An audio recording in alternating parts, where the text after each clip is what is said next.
So it seems like the Battle Pass for Chapter 3 Season 1 has leaked online. So of course this video is for spoilers, so if you don't want to be spoiled, please leave the video now. But before you go, and of course for the guys still watching, please leave a like on the video as it really does help me in the YouTube algorithm and helps push my video to more people. And today's like goal is a massive, since it is the new Battle Pass trailer, is 100 likes. Let's get it. And as always, thanks for the support. And it seems like an Epic employee couldn't realise that he had the video on public and not private. I hate to be him at work at the moment because he must still be at work now and he must have his head in his hands and what a bad day. Everyone's had a bad day at work, but that is a horrible day at work. Anyway, yeah, let's go through what this means. I'll try and do it in stills and sort of explain what we're getting. New mechanics, new weapons, new POIs, and a brand new map for Chapter 3. So the trailer starts on a littler island next to the actual island we're on. And quite interestingly, we see the Foundation. Yes, the Foundation will be in the Battle Pass this season, after many seasons being teased that he will eventually be a skin in game. And we also have Raven here and 3 other new skins. This skin's quite interesting. It looks very much like TNN Tina, maybe her sister or something. Yeah, very interesting. And more about the 7 coming up in this video as well, and it's very, very interesting. And there we have it, the first sort of full look at the new and improved map. And then we move into this. I presume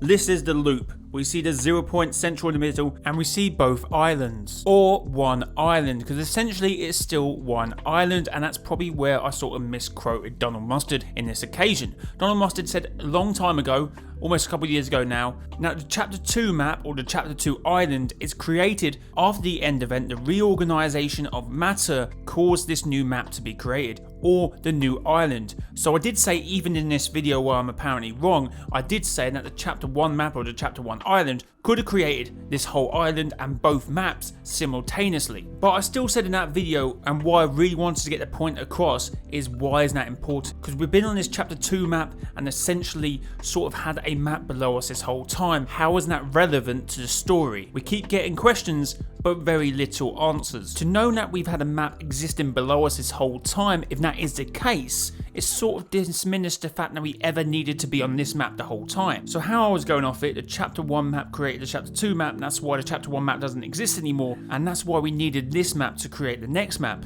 But obviously I did say the Chapter 1 map could have created both maps simultaneously after the end event. But maybe this is what this banner image is the creation of this island, Chapter 2 and 3 island, because essentially it's still one island in 2 maps.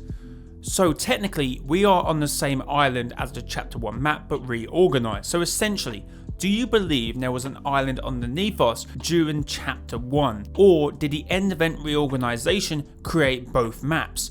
And who did this? Was it the Imagined Order who controls the 0 point, or was it the 7 when they blasted through the 0 point and manipulated reorganized matter? Or was it the 0 point, and essentially the 0 point is a sentinel being? So if Geno and the Imagined Order still control the 0 point, why would they put a statue of the Foundation, their sworn enemy? And that would be a bad plan. Or the 0 point is going against what the Order's telling it to do and sort of respecting the Foundation's sacrifice, as I believe he will make. Also, this could be the so-called death barrier that a few players have unfortunately passed away from. So this guy escaped the loop, but he didn't escape this reality by going to the 0 point. This is the Polish trailer, and what I can gather from this is Fortnite Chapter 3 reversal. So it may obviously be the flip side in English. So we wait to see on that, but at the moment in Polish it's reversal, the flip side, the reversal of the other map. The Chapter 3 map is meant to be called Artemis in the files, and Artemis and Apollo are twins, but they're not two opposites of Sun and Moon. Artemis is not the god of moon, which some people did say. He's the god of wild, which actually might be relevant going into this. So it looks like boats remain. We get a new sort of Paradise Palms, which I do believe is called Canyon Plaza. Well, this might be a different part of the map. It seems like the new engine has new falling mechanics. This looks different, and obviously the trees are falling. So I wondered if these do spin, if you can make these spins. That'd be quite cool. Now it seems like we will be able to upgrade our battle passes in more ways than just Fortnite Battle Royale, which when you translate the Polish speaker of his battle pass into English, this is from IMPQ via VYC because I couldn't find his original post on it. Start to earn the battle pass XP beyond Battle Royale. Play and level up as you like to unlock the battle pass outfits, including, yes, Spider-Man is coming to the game. So it seems like you'll be able to update your battle pass in creative, and they're trying to sort of interconnect the Fortnite sort of metaverse. We see a couple of battle pass skins here, as well as Spider-Man.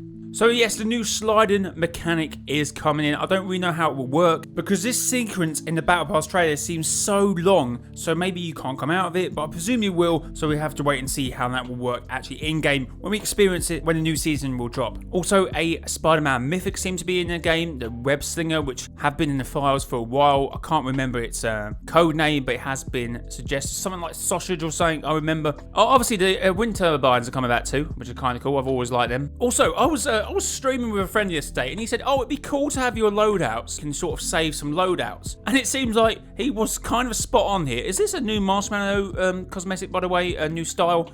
But yes, so this is a stash item, and even set up camps where you and your squad will heal yourself and store items between matches. So it seems like these stashes is where you can sort of put items in the previous games and then lose them in the next game. So that's pretty cool. Sorry, it sounds like I'm saying lose them. No, you will be able to use them in the next game. And of course, the return of the snipers as well this season. We also seem to be getting new healing items, like these exploding, spraying kegs sort of things. So they're similar to what we have now, but you can sort of open them and they will continuously splash your teammates, or I guess enemies as well can heal up the same way. There's also now a victorious crown, and the prestigious victorious crown. Keep winning and keep it. So it seems like you'll be able to, if you win a game, in the next game you could have this crown, how I'm reading it. And it seems like whoever wins the previous game, I don't know if you can take the crown of a previous team, because people are still fighting here, so I don't think they've won the game at this point. But maybe once you win, you take the crown from the last player you eliminate, or maybe you can take the crown from the team that won a previous match. So yes, about the loop. The loop is every 22 minutes. You can't remember, you can't talk, and you can't speak. But it seems like small elements of the loop seems to be breaking, taking items over into the next game, taking the crown, winning the game, taking it to the next game, which kind of messes up the loop, in fact, because once you win the game, you're meant to break outside the loop unless there's something changed with the controlling of the 0 point, meaning you can't do that anymore. But we wait and see. And yes, it seems like we are getting a 7 POY.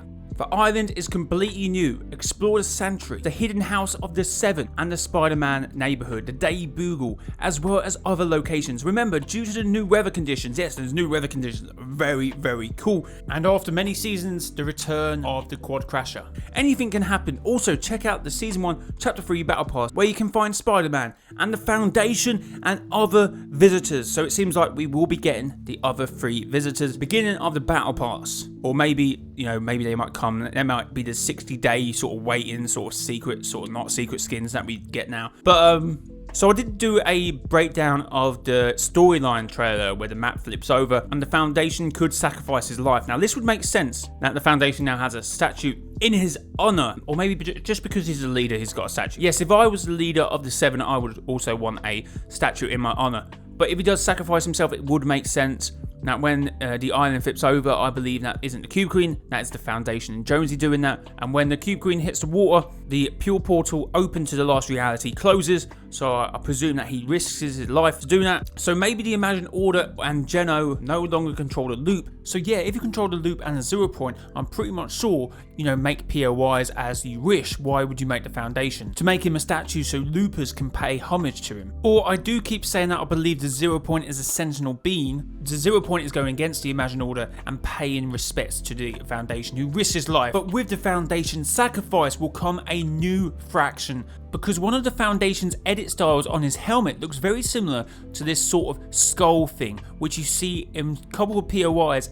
It seems like some of the Reboot Vans are slightly different, so we might be getting something there. Some of them look like a different colour, but I don't know if that's just colour gradient on this trailer. And yes, we're getting new animals, and they appear to be absolutely massive. Look, the containers here, and they look freaking tiny, so they look massive. I said this a few years ago when Epic migrated Dauntless into the Epic Game Store. I sort of said, well, it'd be cool to have like big NPC monsters and dragons in Battle Royale as sort of like an NPC. I felt like maybe helping lesser skilled players who not necessarily want to build battle to try and kill these animals and ride them and stuff like that, and I felt like I would be going down that direction. And there you have it. there is the Battle Pass trailer review, because that's basically what it is, so I can save myself a bit of time when the trailer actually drops and when it's meant to drop. But guys, if you did enjoy this video, leave a like and subscribe to the YouTube channel. It's been your boy, mrjayowhy. Till next time, bye bye.